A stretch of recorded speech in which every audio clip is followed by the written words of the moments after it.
नमस्कार। आज मैं सुना रही हूँ रविंद्रनाथ टैगोर जी की कहानी पत्नी का पत्र। श्री चरण कमलेशु। आज हमारे विवाह को 15 वर्ष हो गए, लेकिन अभी तक मैंने कभी तुमको चिट्ठी न लिखी। सदा तुम्हारे पास ही बनी रही। ना जाने कितनी बातें कहती सुनती रही, पर चिट्ठी लिखने लायक दूरी कभी नहीं मिली। आज मैं श्री क्षेत्र में तीर्थ करने आई हूँ। तुम अपने ऑफिस के काम में लगे हुए हो। कलकत्ता के साथ तुम्हारा वही संबंध है जो घोंघे के साथ शंख का होता है। वह तुम्हारे तन मन में चिपक गया है, इसलिए तुमने ऑफिस में छुट्टी की दरख्वास्त नहीं दी। विधाता की यही इच्छा थी।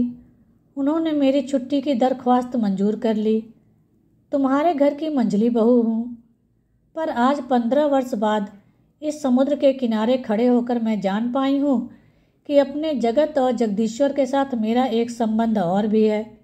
इसीलिए आज साहस करके यह चिट्ठी लिख रही हूँ। इसे तुम अपने घर की मंझली बहू की ही चिट्ठी मत समझना।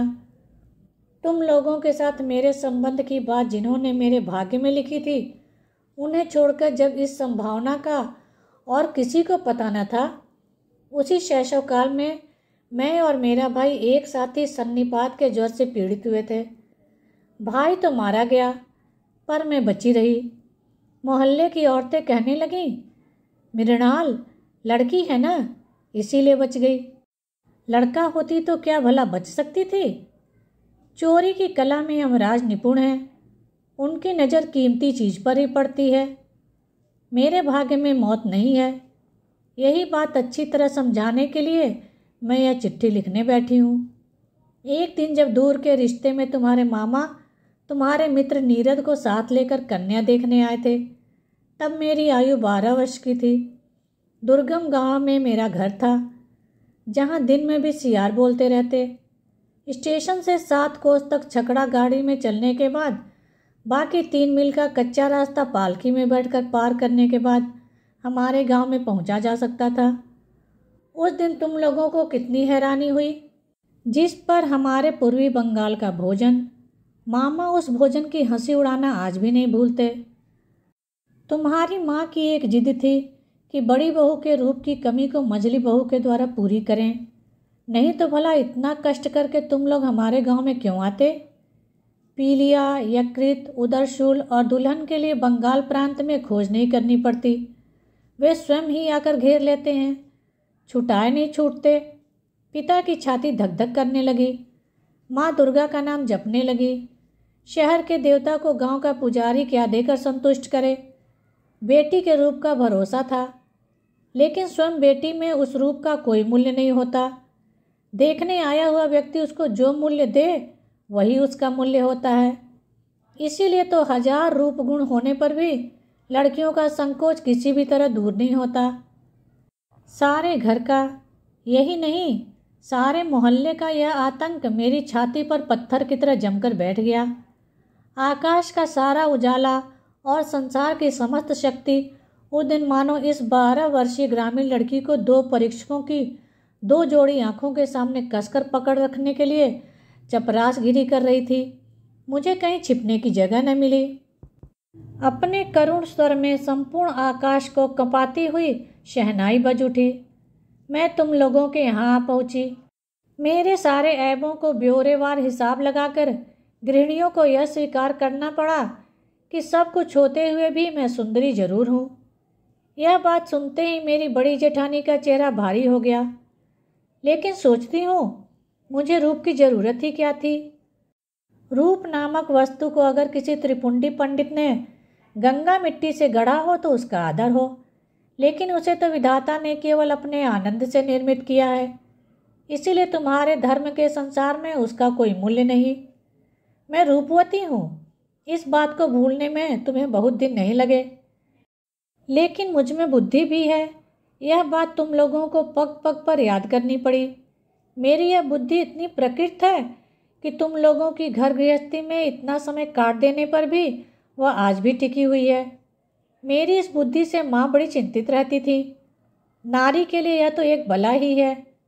बाधाओं को मानकर चलना जिसका काम है, वह यदि बुद्धि को मानकर चलना चाहे तो ठोकर खा खा कर उसका सिर फूटेगा ही। लेकिन तुम ही बताओ मैं क्या करूं? तुम लोगों के घर की बहू को जितनी बुद्धि की ज़रूरत है, विधाता ने लापरवाही में मुझे उससे कुछ ज़्यादा बुद्धि दे डाली है। अब मैं उसे लौटाऊं भी तो किसको? तुम लोग मुझे पुरखिन कहकर गाली देते रहे। अक्षम्य को कड़ी बात कहने से ही सांत्वना मिलती है, इसीलिए मैंने उसको क्षमा कर दिया। मेरी एक बात तुम्हारी घर गृहस्थी से बाहर थी, जिसे तुम में से कोई नहीं जानता। मैं तुम सबसे छिपाकर कविता लिखा करती थी। वह भले ही कूड़ा करकट क्यों न हो, उस पर तुम्हारे अंतःपुर की दीवार न उठ सकी। वहीं मुझे मृत्यु मिलती थी, वहीं पर मैं रो पाती थी। मेरे भीतर तुम लोगों की मंझली बहू के अतिरिक्त जो कुछ था, उसे तुम लोगों ने कभी पसंद नहीं किया, क्योंकि उसे तुम लोग पहचान भी न पाए। मैं कवि हूँ, यह बात 15 वर्ष में भी तुम लोगों की पकड़ में नहीं आई। तुम लोगों के घर की प्रथम स्मृतियों में मेरे मन में जो सबसे ज़्यादा जगती रहती है, वह है तुम लोगों की गौशाला। अंतःपुर को जाने वाले जीने की बगल के कोठे में तुम लोगों की गौवें रहती हैं। सामने के आंगन को छोड़कर उनके हिलने डुलने के लिए कोई और जगह न थी। आंगन के कोने में गायों को भूसा देने के लिए काठ की नाद थी। सवेरे नौकर को तरह तरह के काम रहते, इसलिए भूखी गाय नाद के किनारों को चाट चाट कर चबा चबा कर खुरस देती। मेरा मन रोने लगता।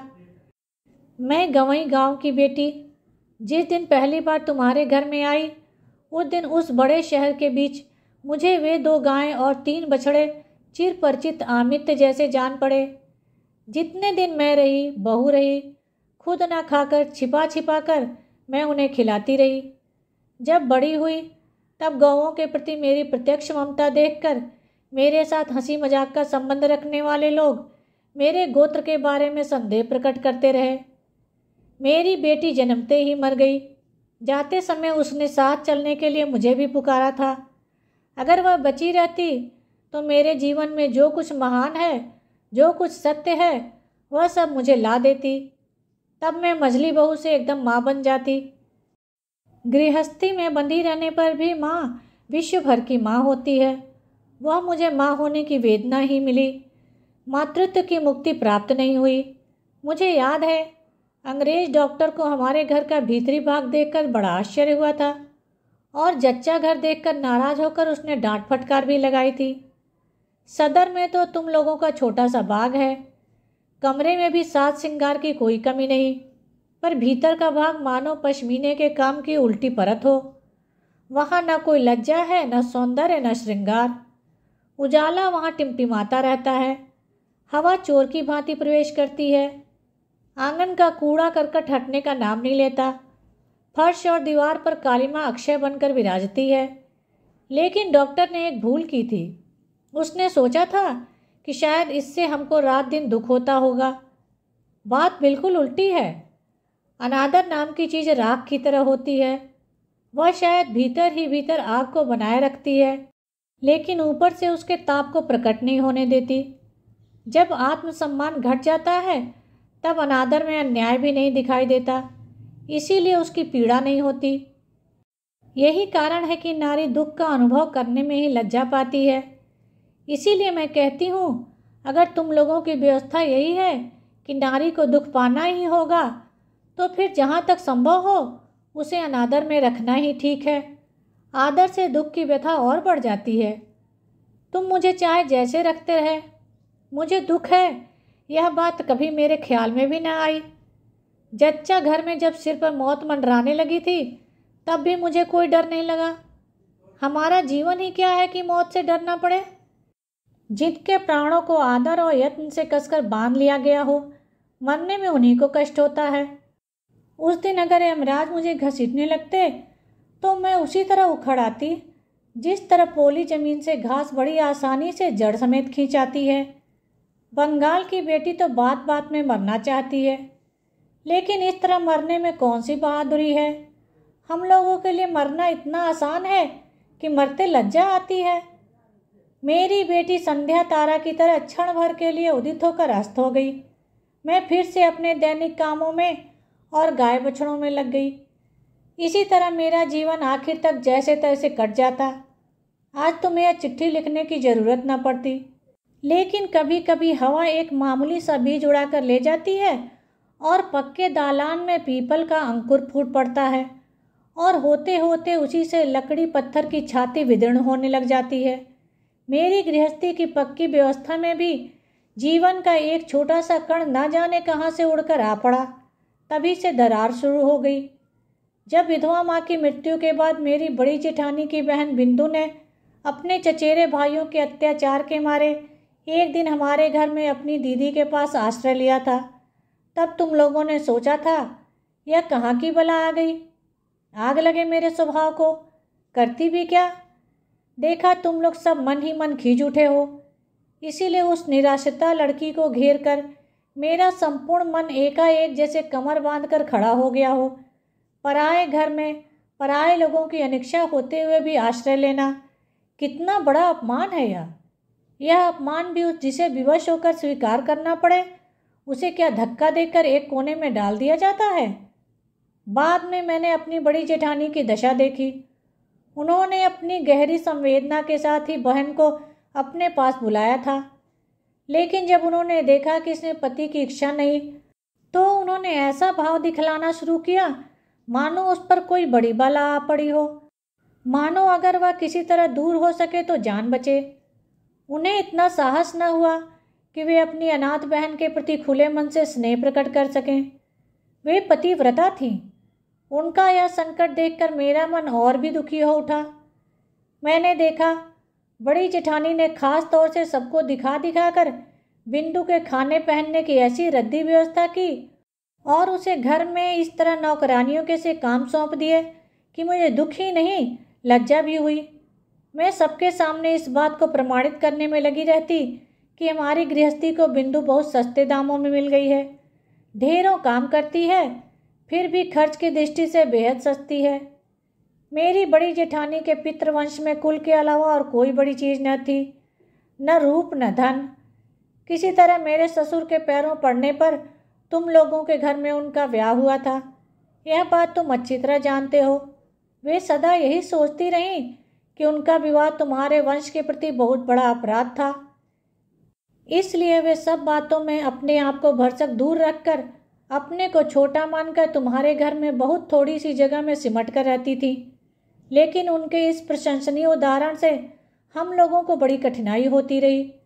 मैं अपने आप को हर तरह से इतना बेहद छोटा नहीं बना पाती। मैं जिस बात को अच्छा समझती हूँ उसे किसी और की खातिर बुरा समझने को मैं उचित नहीं मानती। इस बात के तुम्हें भी बहुत से प्रमाण मिल चुके हैं। बिंदु को मैं अपने कमरे में घसीट लाई। जीजी कहने लगी, मझली बहू गरीब घर की बेटी का दिमाग खराब कर डालेगी। वे सबसे मेरी इस ढंग से शिकायत करती रहती मानो मैंने कोई बड़ी भारी आफत ढा दी हो। लेकिन मैं अच्छी तरह जानती हूँ वे मन ही मन सोचती होंगी कि जान बची, अब अपराध का बोझ मेरे सिर पर पड़ने लगा। वे अपनी बहन के प्रति खुद जो स्नेह नहीं दिखा पाती थीं, वही मेरे द्वारा प्रकट करके उनका मन हल्का हो जाता था। मेरी बड़ी जेठानी बिंदु की उम्र में से 2-1 अंक कम कर देने की चेष्टा किया करती थी, लेकिन अगर अकेले में उनसे यह कहा जाता कि उसकी अवस्था 14 से कम नहीं थी तो ज्यादती न होती। तुम्हें तो मालूम है, देखने में वह इतनी कुरूप थी कि अगर वह फर्श पर गिरकर अपना सिर फोड़ लेती हो तो भी लोगों को घर के फर्श की चिंता होती। यही कारण है कि माता पिता के न होने पर ऐसा कोई न था जो उसके विवाह की सोचता। और ऐसे लोग भी भला कितने थे जिनके प्राणों में इतना बल हो कि उससे ब्याह कर सकें। बिंदु बहुत डरती डरती मेरे पास आई, मानो अगर मेरी देह उससे छू जाएगी तो मैं सह नहीं पाऊंगी, मानो संसार में उसको जन्म लेने का कोई अधिकार ही न था। इसीलिए वह हमेशा अलग हटकर आंख बचाकर चलती। उसके पिता के यहाँ उसके चचेरे भाई उसके लिए ऐसा एक भी कोना नहीं छोड़ना चाहते थे जिसमें वह फालतू चीज़ की तरह पड़ी रह सके। फालतू कूड़े को घर के आसपास अनायास ही स्थान मिल जाता है क्योंकि मनुष्य उसको भूल जाता है, लेकिन अनावश्यक लड़की एक तो अनावश्यक होती है, दूसरे उसको भूलना भी कठिन होता है। इसलिए उसके लिए घूरे पर भी जगह नहीं होती। फिर भी यह कैसे कहा जा सकता है कि उसके चचेरे भाई इस संसार में परमावश्यक पदार्थ थे? जो हो, वे लोग थे खूब। यही कारण है कि जब मैं बिंदु को अपने कमरे में बुला लाई तो उसकी छाती धक धक करने लग गई। उसका डर देखकर मुझे बड़ा दुख हुआ। मेरे कमरे में उसके लिए थोड़ी सी जगह है, यह बात मैंने बड़े प्यार से उसे समझाई। लेकिन मेरा कमरा एक मेरा ही कमरा तो था नहीं, इसलिए मेरा काम आसान नहीं हुआ। मेरे पास 2-4 दिन रहने पर ही उसके शरीर में ना जाने लाल लाल क्या निकल आया। शायद अमौरी रही होगी या ऐसा ही कुछ होगा। तुमने कहा शीतला, क्यों न हो, वह बिंदु थी ना? तुम्हारे मोहल्ले के एक अनाड़ी डॉक्टर ने आकर बताया। 2-1 दिन और देखे बिना ठीक से कुछ कहा नहीं जा सकता। लेकिन 2-1 दिन तक धीरज किसको होता? बिंदु तो अपनी बीमारी की लज्जा से ही मरी जा रही थी। मैंने कहा, शीतला है तो हो, मैं उसे अपने जच्चा घर में लिवा ले जाऊंगी और किसी को कुछ करने की ज़रूरत नहीं। इस बात पर जब तुम लोग मेरे ऊपर भड़क कर क्रोध की मूर्ति बन गए, यही नहीं, जब बिंदु की जीजी भी बड़ी परेशानी दिखाती हुई उस अभागी लड़की को अस्पताल भेजने का प्रस्ताव करने लगी, तभी उसके शरीर के वे सारे लाल लाल दाग एकदम विलीन हो गए। मैंने देखा कि इस बात से तुम लोग और भी व्यग्र हो उठे। कहने लगे, अब तो वाकई शीतला बैठ गई हैं। क्यों न हो, वह बिंदु थी ना? अनादर के पालन पोषण में एक बड़ा गुण है, शरीर को वह एकदम अजर अमर कर देता है। बीमारी आने का नाम नहीं लेती, मरने के सारे आम रास्ते बिल्कुल बंद हो जाते हैं। इसीलिए रोग उसके साथ मजाक करके चला गया, हुआ कुछ नहीं। लेकिन यह बात अच्छी तरह स्पष्ट हो गई कि संसार में ज़्यादा साधारण व्यक्ति को आश्रय देना ही सबसे कठिन है। आश्रय की आवश्यकता उसको जितनी अधिक होती है, आश्रय की बाधाएं भी उसके लिए उतनी ही विषम होती हैं। बिंदु के मन से जब मेरा डर जाता रहा, तब उसको एक और कुग्रह ने पकड़ लिया। वह मुझे इतना प्यार करने लगी कि मुझे डर होने लगा। स्नेह की ऐसी मूर्ति तो संसार में पहले कभी देखी ही न थी। पुस्तकों में पढ़ा अवश्य था, पर वह भी स्त्री पुरुष के बीच ही। बहुत दिनों से ऐसी कोई घटना नहीं हुई थी। मुझे अपने रूप की बात याद आती। अब इतने दिनों बाद वह कुरूप लड़की मेरे उसी रूप के पीछे पड़ गई। रात दिन मेरा मुंह देखते रहने पर भी उसकी आंखों की प्यास नहीं बुझती थी। कहती, जीजी तुम्हारा यह मुंह मेरे अलावा और कोई नहीं देख पाता। जिस दिन मैं स्वयं ही अपने केश बांध लेती, उस दिन वह बहुत रूठ जाती। अपने हाथों से मेरे केश भार को हिलाने डुलाने में उसे बड़ा आनंद आता। कभी कहीं दावत में जाने के अतिरिक्त और कभी भी मुझे साज श्रृंगार की आवश्यकता ही न पड़ती थी। लेकिन बिंदु मुझे तंग करके थोड़ा बहुत सजाती रहती। वह लड़की मुझे लेकर बिल्कुल पागल हो गई थी। तुम्हारे घर के भीतरी हिस्से में कहीं रत्ती भर भी मिट्टी न थी। उत्तर की ओर की दीवार में नाली के किनारे न जाने कैसे एक गाब का पौधा निकला। जिस दिन देखती कि उस गाब के पौधे में नई लाल लाल कोपलें निकल आई है, उसी दिन जान पड़ता कि धरती पर बसंत आ गया है। और जिस दिन मेरी घर गृहस्थी में जुटी हुई इस अनादृत लड़की के मन का ओर छोर किसी तरह रंग उठा, उस दिन मैंने जाना कि हृदय के जगत में भी बसंत की हवा बहती है। वह किसी स्वर्ग से आती है, गली के मोड़ से नहीं। बिंदु के स्नेह के दुसह वेग ने मुझे अधीर कर डाला था। मैं मानती हूँ कि मुझे कभी कभी उस पर क्रोध आ जाता, लेकिन उस स्नेह में मैंने अपना एक ऐसा रूप देखा जो जीवन में मैं पहले कभी नहीं देख पाई थी। वही मेरा मुख्य स्वरूप है। इधर मैं बिंदु जैसी लड़की को इतना लाड़ प्यार करती थी, यह बात तुम लोगों को बड़ी ज्यादती लगी। इसे लेकर बराबर खटपट होने लगी। जिस दिन मेरे कमरे से बाजूबंद चोरी हुआ, उस दिन इस बात का आभास देते हुए तुम लोगों को तनिक भी लज्जा न आई कि इस चोरी में किसी न किसी रूप में बिंदु का हाथ है। जब स्वदेशी आंदोलन में लोगों के घर की तलाशियां होने लगी, तब तुम लोग अनायास ही यह संदेह कर बैठे कि बिंदु द्वारा रखी गई स्त्री गुप्तचर है। इसका और तो कोई प्रमाण न था। प्रमाण बस इतना था कि वह बिंदु थी। तुम लोगों के घर की दासियां उसका कोई भी काम करने से इनकार कर देती थी। उनमें से किसी से अपने काम के लिए कहने में वह लड़की भी संकोच के मारे जड़वत हो जाती थी। इन्हीं सब कारणों से उसके लिए मेरा खर्च बढ़ गया। मैंने खास तौर से अलग से एक दासी रख ली। यह बात तुम लोगों को अच्छी नहीं लगी। बिंदु को पहनने के लिए मैं जो कपड़े देती थी उन्हें देखकर तुम इतने क्रुद्ध हुए कि तुमने मेरे हाथ खर्च के रुपए ही बंद कर दिए। दूसरे ही दिन से मैंने ₹1.25 जोड़े की मोटी कोरी मील की धोती पहनना शुरू कर दिया। और जब मोती की माँ मेरी जूठी थाली उठाने के लिए आई तो मैंने उसको मना कर दिया। मैंने खुद जूठा भात बछड़े को खिलाने के बाद आंगन के नल पर जाकर बर्तन मल लिए। एक दिन एकाएक इस दृश्य को देखकर तुम प्रसन्न न हो सके। मेरी खुशी के बिना तो काम चल सकता था, पर तुम लोगों की खुशी के बिना काम नहीं चल सकता। यह बात आज तक मेरी समझ में नहीं आई। उधर ज्यों ज्यों तुम लोगों का क्रोध बढ़ता जा रहा था, त्यों त्यों बिंदु की आयु भी बढ़ती जा रही थी। इस स्वाभाविक बात पर तुम लोग अस्वाभाविक ढंग से परेशान हो उठे थे। एक बात याद करके मुझे आश्चर्य होता रहा है कि तुम लोगों ने बिंदु को जबरदस्ती अपने घर से विदा क्यों नहीं कर दिया। मैं अच्छी तरह समझती हूँ कि तुम लोग मन ही मन मुझसे डरते थे। विधाता ने मुझे बुद्धि दी है। भीतर ही भीतर इस बात की खातिर किए बिना तुम लोगों को चैन नहीं पड़ता था। अंत में अपनी शक्ति से बिंदु को विदा करने में असमर्थ होकर तुम लोगों ने प्रजापति देवता की शरण ली। बिंदु का वर ठीक हुआ। बड़ी जेठानी बोली, जान बची। माँ काली ने अपने वंश की लाज रख ली। वर कैसा था मैं नहीं जानती। तुम लोगों से सुना था कि सब बातों में अच्छा है। बिंदु मेरे पैरों से लिपट कर रोने लगी। बोली, जीजी मेरा ब्याह क्यों कर रही हो भला। मैंने उसको समझाते बुझाते कहा, बिंदु डर मत, मैंने सुना है तेरा वर अच्छा है। बिंदु बोली, अगर वर अच्छा है तो मुझ में भला ऐसा क्या है जो उसे पसंद आ सके। लेकिन वर पक्ष वालों ने तो बिंदु को देखने के लिए आने का नाम ही न लिया। बड़ी जीजी इससे बड़ी निश्चिंत हो गई। लेकिन बिंदु रात दिन रोती रही, चुप होने का नाम ही न लेती। उसको क्या कष्ट है यह मैं जानती थी। बिंदु के लिए मैंने घर में बहुत बार झगड़ा किया था, लेकिन उसका ब्याह रुक जाए यह बात कहने का साहस नहीं होता था।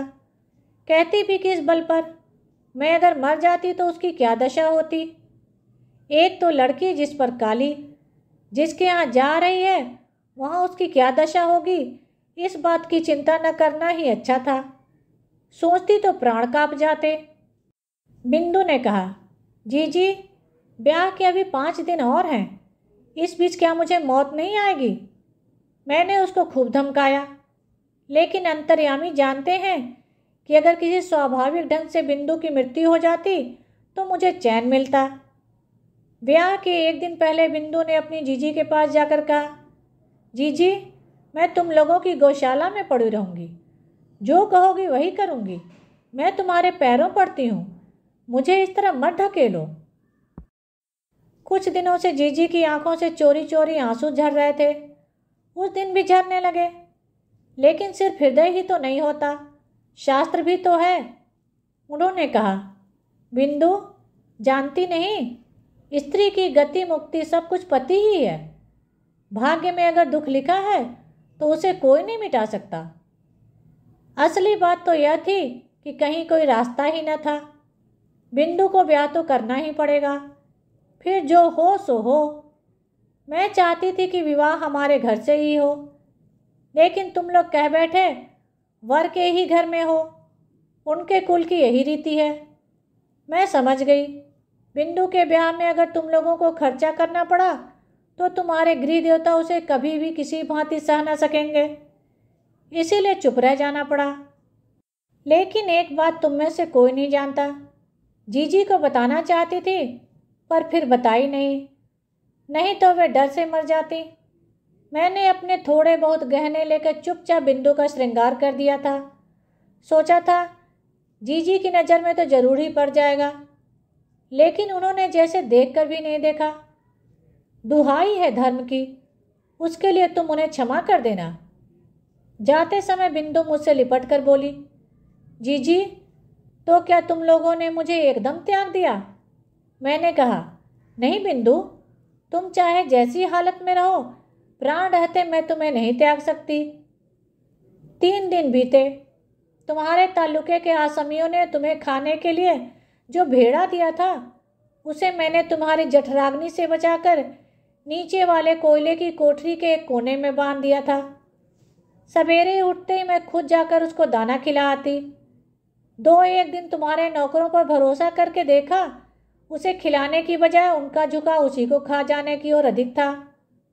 उस दिन सवेरे कोठरी में गई तो देखा बिंदु एक कोने में गुड़मुड़ होकर बैठी हुई है। मुझे देखते हुआ मेरे पैर पकड़कर चुपचाप रोने लगी। बिंदु का पति पागल था। सच कह रही है बिंदु? तुम्हारे सामने क्या मैं इतना बड़ा झूठ बोल सकती हूँ दीदी? वह पागल हैं। इस विवाह में ससुर की सम्मति नहीं थी, लेकिन वे मेरी सास से यमराज की तरह डरते थे। ब्याह के पहले ही काशी चल दिए थे। सास ने जिद करके अपने लड़के का ब्याह करा दिया।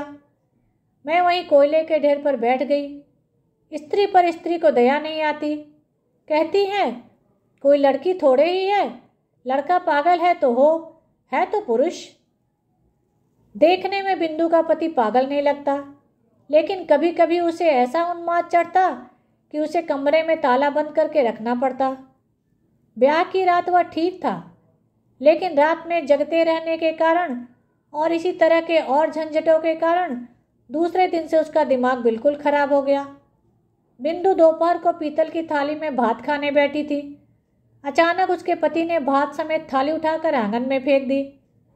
न जाने क्यों अचानक उसको लगा मानो बिंदु रानी रासमणी हो। नौकर ने हो न हो चोरी से उसी के सोने के थाल में रानी के खाने के लिए भात दिया हो, इसलिए उसे क्रोध आ गया था। बिंदु तो डर के मारे मरी जा रही थी। तीसरी रात को जब उसकी सास ने उससे अपने पति के कमरे में सोने के लिए कहा तो बिंदु के प्राण सूख गए। उसकी सास को जब क्रोध आता था होश में नहीं रहती थी। वह भी पागल ही थी, लेकिन पूरी तरह से नहीं, इसलिए वह ज़्यादा खतरनाक थी। बिंदु को कमरे में जाना ही पड़ा। उस रात उसके पति का मिजाज ठंडा था, लेकिन डर के मारे बिंदु का शरीर पत्थर का हो गया। जब वह सो गए तब काफ़ी रात बीतने पर वह किसी तरह चतुराई से भागकर चली आई। इसका विस्तृत विवरण लिखने की आवश्यकता नहीं है। घृणा और क्रोध से मेरा शरीर जलने लगा। मैंने कहा, इस तरह धोखे के ब्याह को ब्याह नहीं कहा जा सकता। बिंदु, तू जैसे रहती थी वैसे ही मेरे पास रह। देखूं तुझे कौन ले जाता है। तुम लोगों ने कहा बिंदु झूठ बोलती है। मैंने कहा वह कभी झूठ नहीं बोलती। तुम लोगों ने कहा तुम्हें कैसे मालूम। मैंने कहा मैं अच्छी तरह जानती हूँ। तुम लोगों ने डर दिखाया। अगर बिंदु के ससुराल वालों ने पुलिस केस कर दिया तो आफत में पड़ जाएंगे। मैंने कहा क्या अदालत यह बात न सुनेगी कि उसका ब्याह धोखे से पागल वर्ग के साथ कर दिया गया है। तुमने कहा तो क्या इसके लिए अदालत जाएंगे, हमें क्या गर्ज पड़ी है। मैंने कहा जो कुछ मुझसे बन पड़ेगा अपने गहने बेचकर करूँगी। तुम लोगों ने कहा क्या वकील के घर तक दौड़ोगी। इस बात का क्या जवाब होता। सिर ठोकने के अलावा और कर ही क्या सकती थी। उधर बिंदु की ससुराल से उसके जेठ ने आकर बड़ा हंगामा खड़ा कर दिया। कहने लगा थाने में रिपोर्ट कर दूंगा। मैं नहीं जानती मुझ में क्या शक्ति थी, लेकिन जिस गाय ने अपने प्राणों के डर से कसाई के हाथों से छूटकर मेरा आश्रय लिया हो, उसे पुलिस के डर से फिर उस कसाई को लौटाना पड़े, यह बात मैं किसी भी प्रकार नहीं मान सकती थी। मैंने हिम्मत करके कहा करने दो थाने में रिपोर्ट। इतना कहकर मैंने सोचा कि अब बिंदु को अपने सोने के कमरे में ले जाकर कमरे में ताला लगाकर बैठ जाऊं, लेकिन खोजा तो बिंदु का कहीं पता नहीं। जिस समय तुम लोगों से मेरी बहस चल रही थी, उसी समय बिंदु ने स्वयं बाहर निकलकर अपने जेठ को आत्मसमर्पण कर दिया था। वह समझ गई थी कि अगर वह इस घर में रही तो मैं बड़ी आफत में पड़ जाऊंगी। बीच में भाग आने से बिंदु ने अपना दुख और भी बढ़ा लिया। उसकी सास का तर्क था कि उनका लड़का उसको खाए तो नहीं जा रहा था। संसार में बुरे पति के उदाहरण दुर्लभ भी नहीं है। उनकी तुलना में तो उनका लड़का सोने का चांद था। मेरी बड़ी जेठानी ने कहा, जिसका भाग्य ही खराब हो उसके लिए रोने से क्या फ़ायदा। पागल वागल जो भी हो, है तो स्वामी ही ना। तुम लोगों के मन में लगातार उस सती साध्वी का दृष्टांत याद आ रहा था, जो अपने कोढ़ी पति को अपने कंधों पर बिठाकर वेश्या के यहाँ ले गई थी। संसार भर में कायरता के इस सबसे अधम व्याख्यान का प्रचार करते हुए तुम लोगों के पुरुष मन को तनिक भर भी संकोच न हुआ। इसलिए मानव जन्म पाकर भी तुम लोग बिंदु के व्यवहार पर क्रोध कर सके, उससे तुम्हारा सिर नहीं झुका। बिंदु के लिए मेरी छाती फटी जा रही थी, लेकिन तुम लोगों का व्यवहार देखकर मेरी लज्जा का अंत न था। मैं तो गांव की लड़की थी, जिस पर तुम लोगों के घर आ पड़ी। फिर भगवान ने न जाने किस तरह मुझे ऐसी बुद्धि दे दी। धर्म संबंधी तुम लोगों की यह चर्चा मुझे किसी भी प्रकार सहन नहीं हुई। मैं निश्चयपूर्वक जानती थी कि बिंदु मर भले ही जाए, अब वह हमारे घर लौटकर नहीं आएगी। लेकिन मैं तो उसे ब्याह के एक दिन पहले यह आशा दिला चुकी थी कि प्राण रहते उसे कभी नहीं छोड़ूंगी।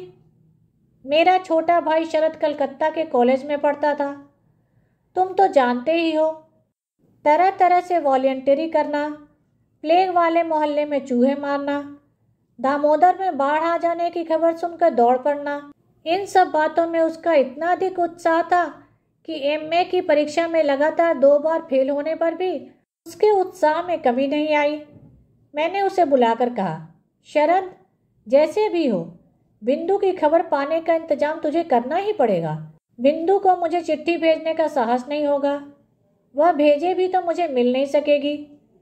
इस काम के बजाय यदि मैं उससे डाका डालकर बिंदु को लाने की बात कहती या उसके पागल स्वामी का सिर फोड़ देने के लिए कहती तो उसे ज़्यादा खुशी होती। शरद के साथ बातचीत कर ही रही थी, तभी तुमने कमरे में आकर कहा, तुम फिर यह क्या बखेड़ा कर रही हो। मैंने कहा, वही जो शुरू से करती आई हूँ, जब से तुम्हारे घर आई हूँ। लेकिन नहीं, वह तो तुम्ही लोगों की कीर्ति है। तुमने पूछा, बिंदु को लाकर फिर कहीं छिपा रखा है क्या। मैंने कहा, बिंदु अगर आती तो मैं जरूर ही छिपा कर रख लेती, लेकिन वह अब नहीं आएगी। तुम्हें डरने की कोई ज़रूरत नहीं है। शरद को मेरे पास देखकर तुम्हारा संदेह और भी बढ़ गया। मैं जानती थी कि शरद का हमारे यहाँ आना जाना तुम लोगों को पसंद नहीं है। तुम्हें डर था कि उस पर पुलिस की नज़र है। अगर कभी किसी राजनीतिक मामले में फंस गया तो तुम्हें भी फंसा डालेगा। इसीलिए मैं भैया दूज का तिलक भी आदमी के हाथों उसी के पास भिजवा देती थी, अपने घर नहीं बुलाती थी। एक दिन तुमसे सुना कि बिंदु फिर भाग गई है, इसलिए उसका जेठ हमारे घर उसे खोजने आया है। सुनते ही मेरी छाती में शूल चुभ गए। अभाग्नि का असह्य कष्ट तो मैं समझ गई, पर फिर भी कुछ करने का कोई रास्ता न था। शरद पता करने दौड़ा। शाम को लौटकर मुझसे बोला, बिंदु अपने चचेरे भाइयों के यहाँ गई थी, लेकिन उन्होंने अत्यंत क्रुद्ध होकर उसी वक्त उसे ससुराल पहुंचा दिया। इसके लिए उन्हें हर्जाने का और गाड़ी के किराए का जो दंड भोगना पड़ा, उसकी खार अब भी उनके मन से नहीं गई है। श्री क्षेत्र की तीर्थ यात्रा करने के लिए तुम लोगों की काकी तुम्हारे यहाँ आकर ठहरी। मैंने तुमसे कहा, मैं भी जाऊंगी। अचानक मेरे मन में धर्म के प्रति श्रद्धा देखकर तुम इतने खुश हुए कि तुमने तनिक भी आपत्ति नहीं की। तुम्हें इस बात का भी ध्यान था कि अगर मैं कलकत्ता में रही तो फिर किसी न किसी दिन बिंदु को लेकर झगड़ा कर बैठूंगी। मेरे मारे तुम्हें बड़ी परेशानी थी। मुझे बुधवार को चलना था, रविवार को ही सब ठीक ठाक हो गया। मैंने शरद को बुलाकर कहा, जैसे भी हो बुधवार को पूरी जाने वाली गाड़ी में तुझे बिंदु को चढ़ा ही देना पड़ेगा। शरद का चेहरा खिल उठा। वह बोला, डर की कोई बात नहीं जीजी, मैं उसे गाड़ी में बिठाकर पूरी तक चला चलूँगा। इसी बहाने जगन्नाथ जी के दर्शन भी हो जाएंगे। उसी दिन शाम को शरद फिर आया। उसका मुंह देखते ही मेरा दिल बैठ गया। मैंने पूछा, क्या बात है शरद, शायद कोई रास्ता नहीं निकला। वह बोला, नहीं। मैंने पूछा, क्या उसे राजी नहीं कर पाए? उसने कहा, अब जरूरत भी नहीं है। कल रात अपने कपड़ों में आग लगाकर वह आत्महत्या करके मर गई। उस घर के जिस भतीजे से मैंने मेल जोल बढ़ा लिया था, उसी से खबर मिली कि तुम्हारे नाम वो एक चिट्ठी रख गई थी, लेकिन उस चिट्ठी को उन लोगों ने नष्ट कर दी। चलो, छुट्टी हुई। गांव घर के लोग चीखने लगे, कहने लगे, लड़कियों का कपड़ों में आग लगाकर मर जाना तो अब एक फैशन हो गया है। तुम लोगों ने कहा, अच्छा नाटक है, हुआ करे, लेकिन नाटक का तमाशा सिर्फ बंगाली लड़कियों की साड़ी पर ही क्यों होता है? बंगाली वीर पुरुषों की धोती की चुन्नटों पर क्यों नहीं होता? यह भी तो सोचकर देखना चाहिए। ऐसा ही था बिंदु का दुर्भाग्य। जितने दिन जीवित रही, तनिक भी यश नहीं मिल सका, न रूप का न गुण का। मरते वक्त भी यह नहीं हुआ कि सोच समझकर कुछ ऐसे नए ढंग से मरती कि दुनिया भर के लोग खुशी से ताली बजा उठते। मरकर भी उसने लोगों को नाराज ही किया। जीजी कमरे में जाकर चुपचाप रोने लगी, लेकिन उस रोने में जैसे एक सांत्वना थी। कुछ भी सही, जान तो बची, मर गई, यही क्या कम है? अगर बची रहती तो न जाने क्या हो जाता। मैं तीर्थ में आ पहुंची हूँ। बिंदु के आने की तो जरूरत ही नहीं रही, लेकिन मुझे जरूरत थी। लोग जिसे दुख मानते हैं वह तुम्हारी गृहस्थी में कभी मुझे नहीं मिला। तुम्हारे यहाँ खाने पहनने की कोई कमी नहीं। तुम्हारे बड़े भाई साहब का चरित्र चाहे जैसा हो, तुम्हारे चरित्र में ऐसा कोई दोष नहीं जिसके लिए विधाता को बुरा कह सकूं। वैसे अगर तुम्हारा स्वभाव तुम्हारे बड़े भाई की तरह भी होता तो भी शायद मेरे दिन करीब करीब ऐसे ही कट जाते, और मैं अपनी सती साध्वी बड़ी जेठानी की तरह पति देवता को दोष देने के बजाय विश्व देवता को ही दोष देने की चेष्टा करती। अतएव मैं तुमसे कोई शिकायत नहीं करना चाहती। मेरी चिट्ठी का कारण यह नहीं है, लेकिन मैं अब माखन बड़ाल की गली के तुम्हारे उस 27 नंबर वाले घर में लौट कर नहीं आऊँगी। मैं बिंदु को देख चुकी हूँ। इस संसार में नारी का सच्चा परिचय क्या है यह मैं पा चुकी हूँ। अब तुम्हारी कोई ज़रूरत नहीं। और फिर मैंने यह भी देखा है कि वह लड़की ही क्यों ना हो, भगवान ने उसका त्याग नहीं किया। उस पर तुम लोगों का चाहे कितना ही जोर क्यों न रहा हो, वह उसका अंत नहीं था। वह अपने अभागे माना जीवन से बड़ी थी। तुम लोगों के पैर इतने लंबे नहीं थे कि तुम मनमाने ढंग से अपने हिसाब से उसके जीवन को सदा के लिए उनसे दबा कर रख सकते। मृत्यु तुम लोगों से भी बड़ी है। अपनी मृत्यु में वह महान है। वहाँ बिंदु केवल बंगाली परिवार की लड़की नहीं है, केवल चचेरे भाइयों की बहन नहीं है, केवल किसी अपरिचित पागल पत्नी की प्रवंचिता पत्नी नहीं है। वहाँ वह अनंत है। मृत्यु की उस वंशी का स्वर उस बालिका के भग्न हृदय से निकलकर जब मेरे जीवन की यमुना के पास बजने लगा तो पहले पहल मानो मेरी छाती में कोई बाण बिंध गया हो। मैंने विधाता से प्रश्न किया, इस संसार में जो सबसे अधिक तुच्छ है वही सबसे अधिक कठिन क्यों है? इस गली में 4 दीवारी से घिरे इस निरानंद स्थान में यह जो तुच्छतम अद्भुत है वह इतनी भयंकर बाधा कैसे बन गया? तुम्हारा संसार अपनी शठ नीतियों से क्षुधा पात्र को संभाले कितना ही क्यों न पुकारे, मैं उस अंतःपुर की जरा सी चौखट को क्षण भर के लिए भी पार क्यों न कर सकी। ऐसे संसार में ऐसा जीवन लेकर मुझे इस अत्यंत तुच्छ काठ पत्थर की आड़ में ही तिल तिल कर क्यों मरना होगा? कितनी तुच्छ है यह मेरी प्रतिदिन की जीवन यात्रा। इसके बंधे नियम, बंधे अभ्यास, बंधी हुई बोली, बंधी हुई मार, सब कितनी तुच्छ है। फिर भी क्या अंत में दीनता के उस नागपाश का बंधन ही जीत होगी और तुम्हारे अपने इस आनंद लोक की, इस सृष्टि की हार? लेकिन मृत्यु की वंशी बजने लगी। कहाँ गई राजमिस्त्रियों की बनाई हुई वह दीवार? कहाँ गया तुम्हारे घोर नियमों से बंधा हुआ कांटों का घेरा? कौन सा वह दुख है, कौन सा वह अपमान जो मनुष्य को बंदी बनाकर रख सकता है? यह लो, मृत्यु के हाथ में जीवन की जय पताका उड़ रही है। अरे मझली बहू, तुझे डरने की अब कोई ज़रूरत नहीं। मझली बहू के तेरे इस खोल को छिन्न होते एक निमेष भी न लगा। तुम्हारी गली का मुझे कोई डर नहीं। आज मेरे सामने नीला समुद्र है, मेरे सिर पर आषाढ़ के बादल। तुम लोगों की रीति नीति के अंधेरे ने मुझे अब तक ढक रखा था। बिंदु ने आकर क्षण भर के लिए उस आवरण के छेद में से मुझे देख लिया। वही लड़की अपनी मृत्यु द्वारा सिर से पैर तक मेरा वह आवरण उघाड़ गई है। आज बाहर आकर देखती हूँ अपना गौरव रखने के लिए कहीं जगह ही नहीं है।